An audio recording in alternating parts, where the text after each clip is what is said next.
मकान सर्वे में 10 सबसे बड़ा नया सवाल का जवाब आपको सही तरीके से समझना बहुत जरूरी है। भारत के जितने भी लोग हैं और जिन राज्यों में सेल्फ इन्यूमरेशन फॉर्म भरा जा चुका है, लोग जो हैं सर्वे में अपनी इंफॉर्मेशन दे चुके हैं और जहां पर अभी हाउस लिस्टिंग में सूचनाएं घर घर जाकर के ली जा रही है, सभी लोगों के लिए, चाहे जिनका अभी हाउस लिस्टिंग में इंफॉर्मेशन दिया जा चुका है या अभी जिनको देना है, दोनों लोगों के लिए आज की ये 10 सबसे बड़े नए सवाल को समझना बहुत जरूरी है। आपको इन सवालों से डरने की जरूरत नहीं है, उसका सही जवाब समझना और उस जवाबों को देना ये सबसे जरूरी चीज है।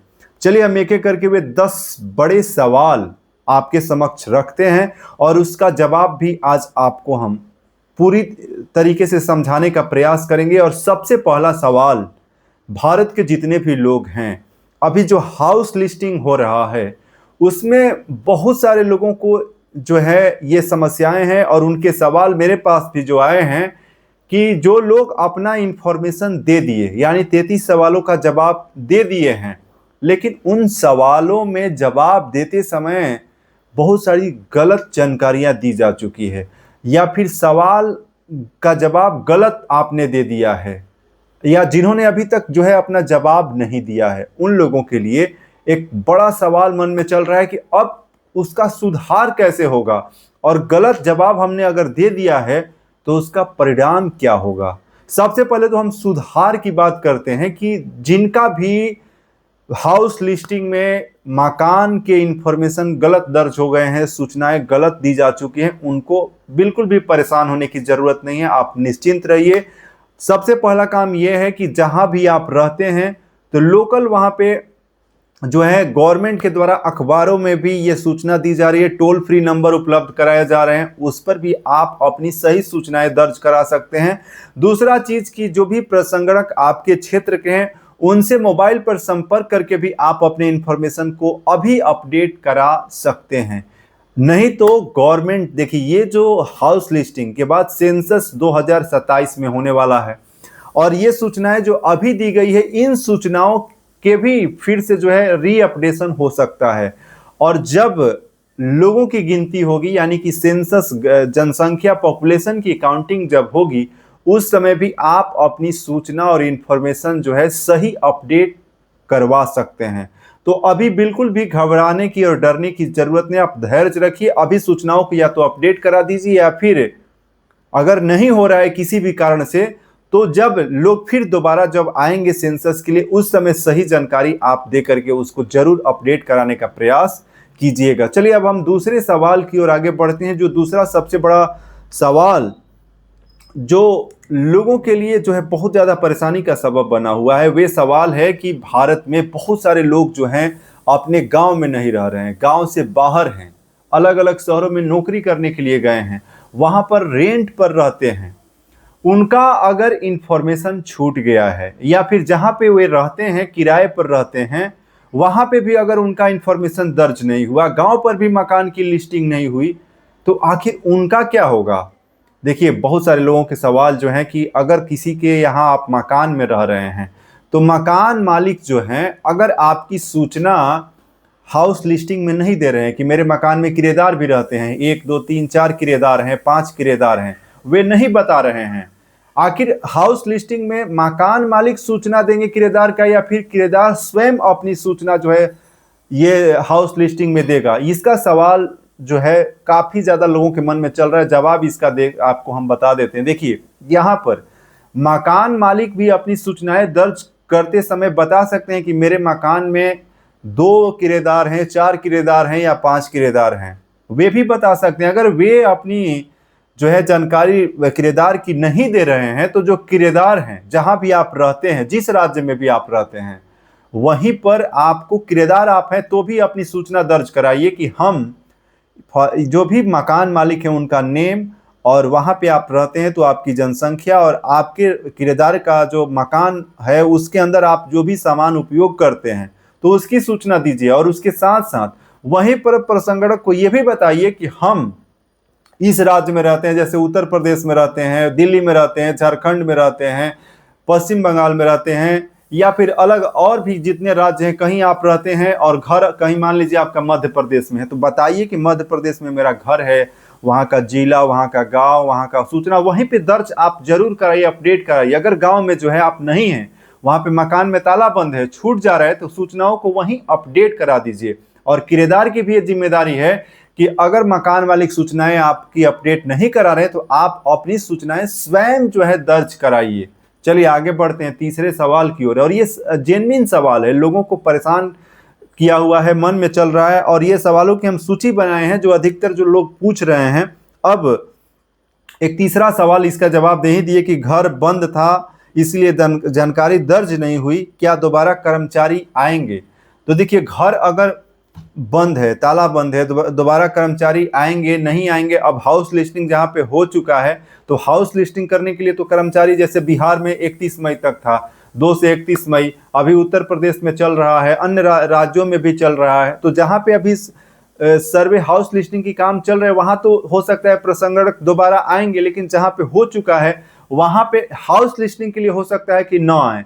तो उसके लिए आपको काम करना है कि भारत सरकार का जो गवर्नमेंट का वेबसाइट है, आप मान लीजिए उत्तर प्रदेश में अभी रह रहे हैं, तो वहां पर जो है 33 सवालों का जवाब जो है स्वयं आप दर्ज नहीं किए हैं, तो वहां पे जो प्रसंगणक है उन्हीं से अपडेट करा दीजिए। क्योंकि अगर जहां पे हो चुका है, अगर तीसरा ऑप्शन ये है कि अगर वहां भी हो चुका है जहां पे आप रह रहे हैं, तो जब लोगों की गिनती होगी, यानी कि जनसंख्या की काउंटिंग की जाएगी, उस समय अपनी सूचनाओं को दर्ज कराइएगा, ये बहुत जरूरी है। चलिए चौथे सवाल की ओर आगे बढ़ते हैं। चौथा सवाल लोगों के है कि मैं नौकरी के कारण दूसरे शहर में रहता हूं, गांव के मकान का रिकॉर्ड कैसे दर्ज होगा? तो जैसा कि हम आपको बता ही दिए कि गांव का रिकॉर्ड दर्ज करने की जो प्रक्रिया है यही फॉलो करना है। अब किराएदार और मकान मालिक की जानकारी में किसे प्राथमिकता दी जाती है, ये भी सवाल लोग पूछ रहे हैं।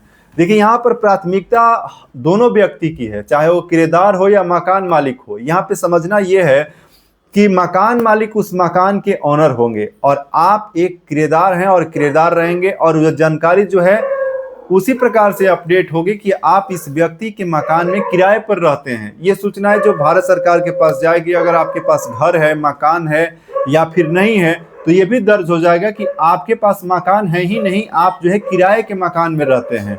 तो ये इस प्रकार से जो सूचनाएं आगे भारत सरकार जो है लोगों के लिए जो तैयारियां होगी, प्लानिंग गवर्नमेंट करेगी, चाहे उसमें राशन कार्ड हो या पीएम आवास योजना हो या अन्य प्रकार के गवर्नमेंट स्कीम या लाभ जब चलाए जाएंगे, तो उस समय ये चीजें आपके लिए बेनिफिशियल होगी कि आपके पास मकान नहीं है और आप किराएदार के रूप में किसी के यहाँ मकान में रह रहे हैं। तो ये सवालों का जवाब क्लियर हो गया होगा। चलिए अगला सवाल हम ले लेते हैं, जिसमें मकान सर्वे का डेटा आखिर इस्तेमाल कहाँ होगा? लोगों के मन में सवाल चल रहा है, बहुत सारे लोग इससे डर रहे हैं कि जो एनआरसी है, यानी कि नेशनल रजिस्टर ऑफ सिटीजनशिप, क्या उसमें भी ये सूचनाएं जो है उपयोग की जाएंगी? भारत में एनआरसी को लेकर चर्चाएं चलती है। तो देखिए, जो अभी गवर्नमेंट भारत सरकार का जो अपडेट है उसके अनुसार एनआरसी के लिए कोई जनगणना या हाउस लिस्टिंग जो है इसकी कोई सूचना नहीं है। ये सूचना भारत सरकार कलेक्ट कर रही है और इसके आधार पर सरकार जो है लोगों के बेहतरी के लिए उसकी तैयारी करेगी और उसके हिसाब से जरूरी चीज़ों को तैयार किया जाएगा। किन राज्यों में, किन क्षेत्रों में किस प्रकार की सुविधाएं मुहैया कराने की ज़रूरत है, कहाँ पर पानी की समस्या है, कहाँ पर लोगों की रहने की समस्या है, भारत में कितने लोगों के पास घर नहीं है, भारत में कितने लोगों के पास जरूरी संसाधन घर में उपलब्ध नहीं है, ये सारी चीज़ें सरकार इकट्ठा करके उस पर जो है उस प्रकार की प्लानिंग के लिए जो है काम करेगी। और यही जो है अभी तक का जो इन्फॉर्मेशन है, एनआरसी को लेकर कोई इन्फॉर्मेशन इसमें जो है उपयोग करने की कोई जानकारी नहीं है। वहीं क्या मकान सर्वे के आधार पर कोई टैक्स, जुर्माना या कानूनी कार्रवाई हो सकती है? ये बड़ा सवाल लोगों के मन में चल रहा है। देखिए, जहां पर हम टैक्स की बात करें तो अगर जिनका मकान मान लीजिए कि दिल्ली में ही है और वे अपना टैक्स जो गवर्नमेंट का होता है वो जमा नहीं कर रहे हैं, तो टैक्स देखिए ज़मीन पर दो प्रकार के होते हैं। एक तो ज़मीन का लगान रसीद रेवेन्यू टैक्स जाता है, और दूसरा नगर निगम, नगर परिषद, नगर निगम या फिर महानगर में जो लोग रहते हैं तो वहाँ पर जो नगर पालिका होता है उसके द्वारा भी गवर्नमेंट को टैक्स आप मकान के लिए देते हैं, जरूरी सुविधाओं के लिए जो है टैक्स आपको देना पड़ता है। तो वे अगर आप नहीं दे रहे हैं और मकान सर्वे में आपकी मकान की सूचनाएं दर्ज हो रही है तो गवर्नमेंट, देखिए ऐसा कोई अभी इंफॉर्मेशन नहीं है, लेकिन गवर्नमेंट डाटा का उपयोग हर चीज के लिए करेगी। उसमें फर्जी राशन कार्ड धारी हो, फर्जी लाभार्थी हो, फर्जी लोग हों, फर्जी सूचना देने वाले हों, हो सकता है कि गवर्नमेंट उसका उपयोग करे और उसके हिसाब से लोगों के लिए चीजों को तैयार करे। तो इसीलिए हम आपको कहते हैं कि आप सही इंफॉर्मेशन दर्ज कीजिए, किसी भी प्रकार की कोई झूठी इंफॉर्मेशन मत दीजिए। गवर्नमेंट टैक्स लगाएगी नहीं लगाएगी ये गवर्नमेंट के ऊपर तय होता है, ये अभी उसका आकलन या फिर कल्पना नहीं किया जा सकता है। सरकार कभी भी सही चीज़ों के लिए जो है परिवर्तन किसी भी प्रकार का कर सकती है, और जो लोग होल्डिंग टैक्स नहीं दे रहे हैं उनके ऊपर टैक्स लगा भी सकती है, नहीं भी लगा सकती है। और एक चीज़ इसमें और है कि मान लीजिए कि जो टैक्स या जुर्माना या कानूनी कार्रवाई, तो ये लोगों के झूठी जानकारी पर हो सकता है, नहीं भी हो सकता है। अगला सवाल है, अगर किसी ने जानबूझकर गलत जानकारी दी है तो क्या होगा? तो देखिए, मकान सर्वे में गलत जानकारी देने वाले लोगों के लिए जो गवर्नमेंट के रूल्स हैं उसके हिसाब से उन पर जुर्माना भी लग सकता है, उनको गवर्नमेंट सजा भी दे सकती है, क्योंकि गवर्नमेंट के जो रूल हैं उसके अनुसार भारत के हर एक जिम्मेदार नागरिक को सही इंफॉर्मेशन देना जरूरी है और झूठी जानकारी नहीं देना है। सहयोग करना है सर्वे में, और ये सुनिश्चित करना है कि जब भी प्रसंगणक आपके घर में आए तो उनकी आई कार्ड को देख करके सभी सूचनाएं सही तरीके से उनको उपलब्ध कराएं। आप एक जिम्मेदार नागरिक होने के नाते आपको अपनी जवाबदेही सही तरीके से निभाना जरूरी है। अब और भी कुछ सवाल है, अगर मकान सर्वे पूरा होने के बाद अगला चरण कब शुरू होगा? तो अगला चरण फरवरी 2027 में शुरू होने की जो अभी तक जानकारी है, जिसमें लोगों की संख्या काउंट की जाएगी। और अभी पहले चरण, दूसरे चरण, तीसरे चरण तो हाउस लिस्टिंग हो चुका है। पहले चरण सेल्फ इन्फॉर्मेशन फॉर्म जो भरना था, अब तीसरे चरण में लोगों की गिनती, तो उसके हिसाब से जो है तीसरे चरण में जब काउंटिंग होगी तो उस समय बहुत सारी चीज़ों को और पूछी जाएगी, जिसमें जाति से लेकर के सभी चीज़ों को जो है सरकार आपसे पूछेगी और उसकी जानकारी अपडेट जो है सर्वे में, सेंसस में किया जाएगा। अब क्या मकान सर्वे के बाद फिर से घर घर कर्मचारी आएंगे? जरूर आएंगे। मकान सर्वे, हाउस लिस्टिंग के बाद भी घर घर कर्मचारी अधिकारी आएंगे और वे आपसे छूटी हुई जानकारी को पूछ सकते हैं, या फिर सेंसस जब होगा लोगों की तो उस समय आपसे कुछ इंपॉर्टेंट जानकारियों को वे पूछ सकते हैं और मांग सकते हैं। और कुछ इंपॉर्टेंट सवाल जो है लोगों के मन में चल रहे हैं, मकान सर्वे में रजिस्ट्रेशन, म्यूटेशन या सैलरी स्लिप दिखानी होगी? तो इसका जवाब नहीं है। इन केस 99% में आपको नहीं दिखाने की जरूरत है। 1% में कभी कोई ऐसा अगर वहाँ पे माहौल ऐसा होता है या कहीं विवाद होता है तो उस स्थिति में जो है वो गवर्नमेंट के नियम के अनुसार वहाँ पर तय होगा। क्या मकान सर्वे का डेटा नेशनल एनआरसी से जुड़ा हुआ है? तो इसका जवाब हम आपको नहीं में दे चुके हैं, और आशा करते हैं कि आज के इस वीडियो में मकान सर्वे में 10 सबसे बड़ा नया सवाल जो था, जिससे लोगों के मन में डर भी बना हुआ था कि क्या होगा नहीं होगा, तो आपको बिल्कुल भी इससे डरने की ज़रूरत नहीं है। और सही चीज़ों को समझ करके सही जानकारी आप दर्ज कराइए, ताकि हाउस लिस्टिंग, सेंसस जो सर्वे भारत सरकार करा रही है, इसमें सही डाटा आपका जो है अपडेट हो और उसका सही उपयोग हो और आने वाले भविष्य में उसका लाभ आपको मिले, ये सबसे ज़रूरी चीज़ है। तो अभी आप रविशंकर तिवारी को रवि तिवारी भारत चैनल पर देख रहे थे।